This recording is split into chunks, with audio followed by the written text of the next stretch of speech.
Good morning, everyone. Welcome. My name is Menachem Creditor. It's my honor to serve as scholar in residence and rabbi for UJA Federation of New York. We bring you Torah and music, blessing, and community every weekday. We've been doing so since March 18th, 2020. Today it is Wednesday, February 12th, 2025. Almost 5 complete years of Torah every single day, finding each other from all over the world to learn some Torah, to lift each other up, to face the world as it is, and to know that we can help make it better. Thanks, Penny. It's broadcast 1239. Shush and Hannah, Adele, it's good to see all of you. Carl, good morning to you, my friend. Hope you're well. Chana, sending love to Jerusalem. Erev Tov to you.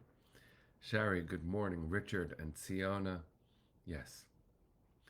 Yes. Susie, it's good to see you. Hey, Shush. Haley and Debbie, Arlene. Arlene, it was good to learn with you last night, too. Very powerful session, I think.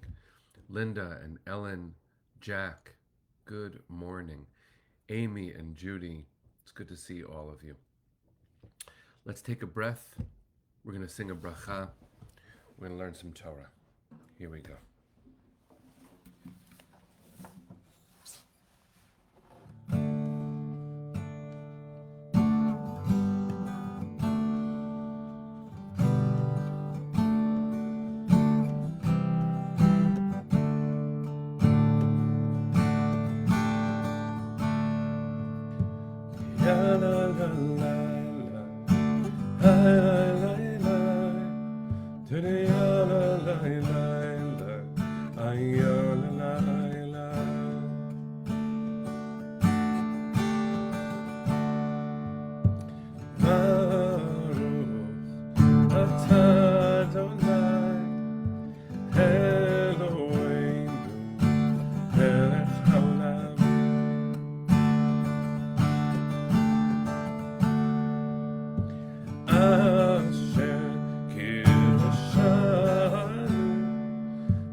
So, good morning, everyone. Sandy, Mazel Tov on a new grandson. So glad that you are able to celebrate. Your family has a beautiful new addition, and really proud that we are a community that receives good news. Thanks for making sure to share it with us. Mazel Tov. Today's Torah is for your family. Friends, it's Parshat Yitro, and in Israel, it is already Tu B'Shvat. So we are in Erev Tu B'Shvat, a holiday that really doesn't get enough attention. We'll talk more about it tomorrow when it is Tu B'Shvat here in the United States. It is, in so many ways, a recognition that we are of and for this earth. As complicated as the world can be, we are so blessed to have one. And that is a promise that we have to do something to maintain. We'll talk more about that tomorrow. But happy Erev Tu B'Shvat to all of us, and to those of us in Israel or in another time zone, happy Tu B'Shvat. It is broadcast 1239. It is day 495 of war. And there is so much up in the air, including the arrangement that is supposed to bring home 3 more of our beloved hostages this coming Shabbat day. And so, even before I share anything about the Parsha, please, with me, friends, pray. Pray that the deal holds, and that all of the upheaval that we are witnessing around it doesn't get in the way of our family's freedom. 495 days is 495 days too many.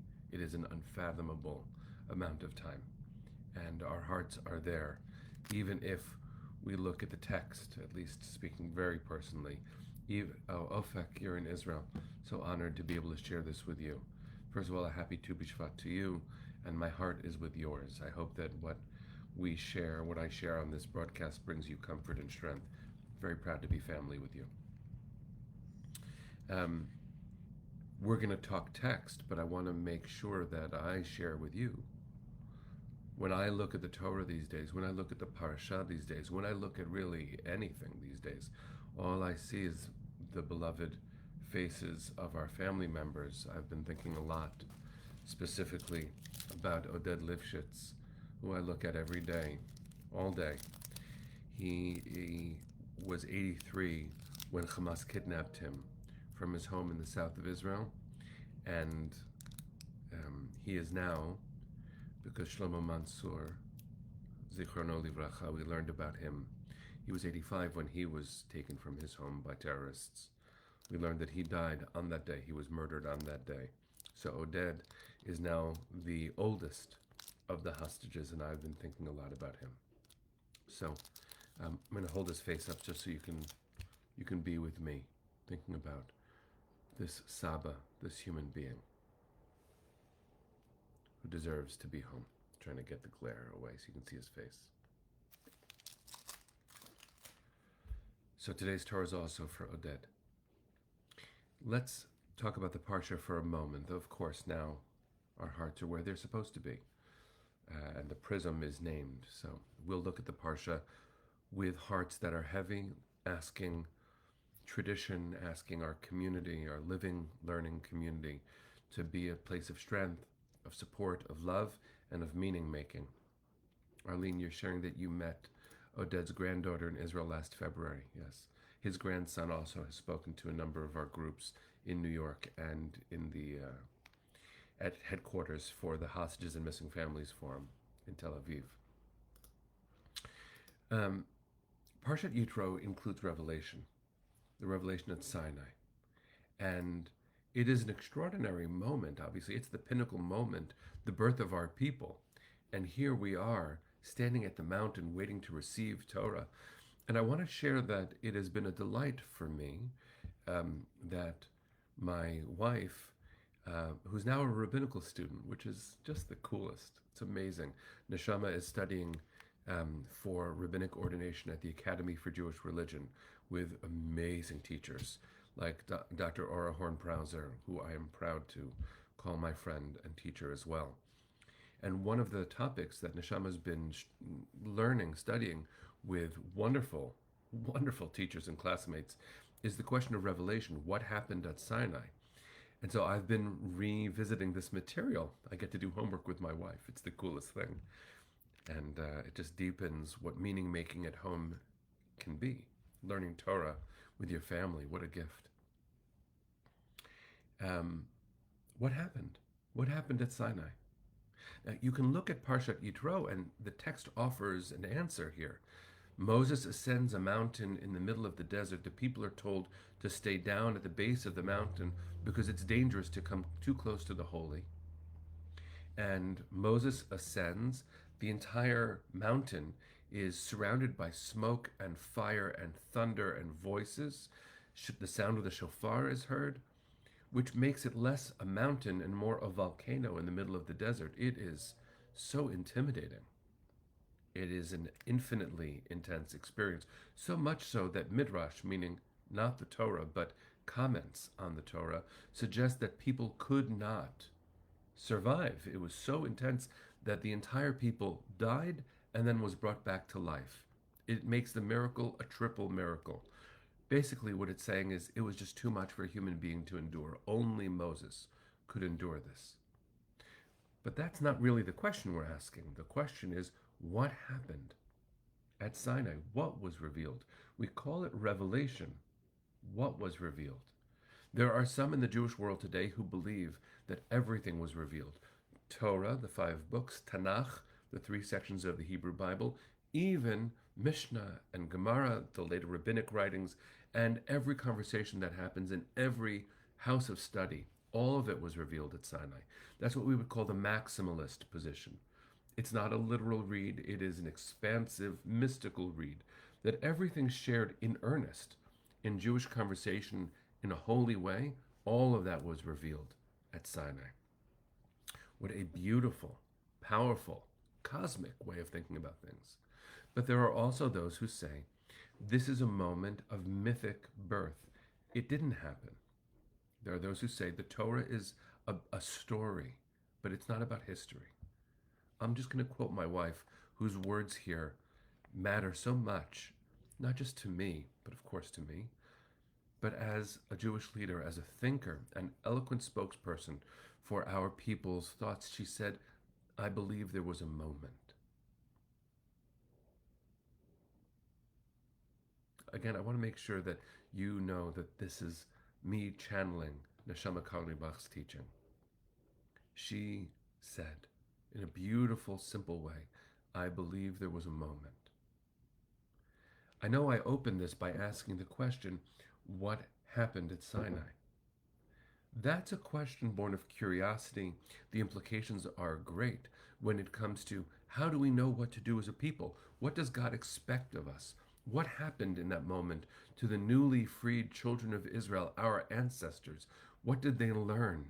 What became clear in that moment of a volcano exploding? What happened? And what does it mean for us? What if the only available answer is what Neshama offers? There was a moment. Because that might be all we need. A moment where God cared enough to show up. A moment where we were brave enough not to run away. A moment that was so intense that it has lasted for thousands and thousands of years. What if, as we hold our people so close to our hearts, and we don't have the words, the content slips away, what if what we are blessed to have is that there was a moment of infinite concern, enough to break through into history, for us to feel the intensity of God's love? What if that's enough?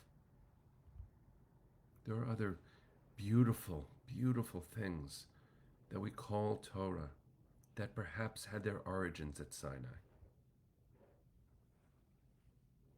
But what a gift it is, friends, to know in our souls that there was a moment. I'm so blessed to be able to have these conversations at home, to learn from my wife, and I'm so honored to share them with you. I want to invite us into a moment of remembering the moment. 210 years of enslavement, unfathomable, not survivable, yet here we are. And countless moments since, really, countless.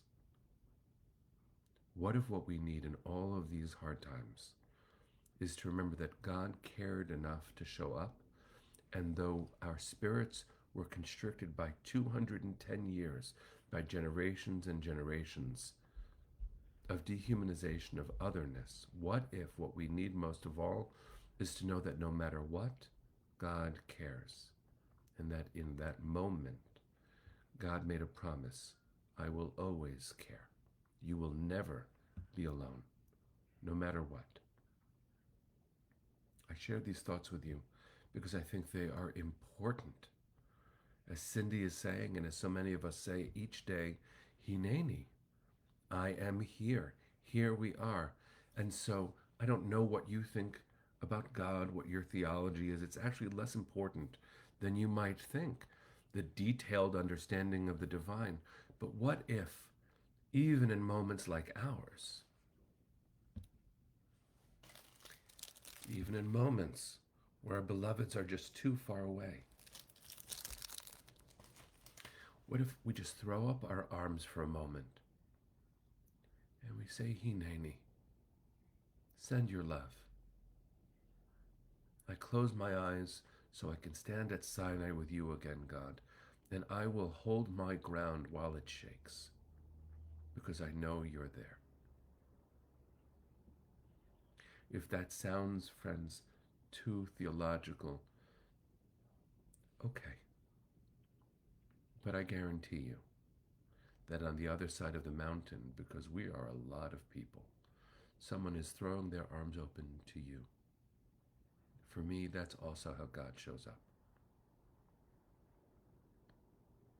So, I want to bless us in this moment with the wisdom that my wife offers. There was a moment, and that moment is now too. Take a breath. Let's send our hearts to the east. Kol on malevav pnima nefesh Yehudi homia ulefatei mizrach kadima ayin letzion Sophia. Od lo avda tikvateinu, hatikva bat shnot alpayim, liot am chofshi be'artzeinu, Eretz Zion v'Yerushalayim, liot am chofshi be'artzeinu, Eretz Zion v'Yerushalayim. Bring them home now. Am Yisrael Chai. See you tomorrow, my friends.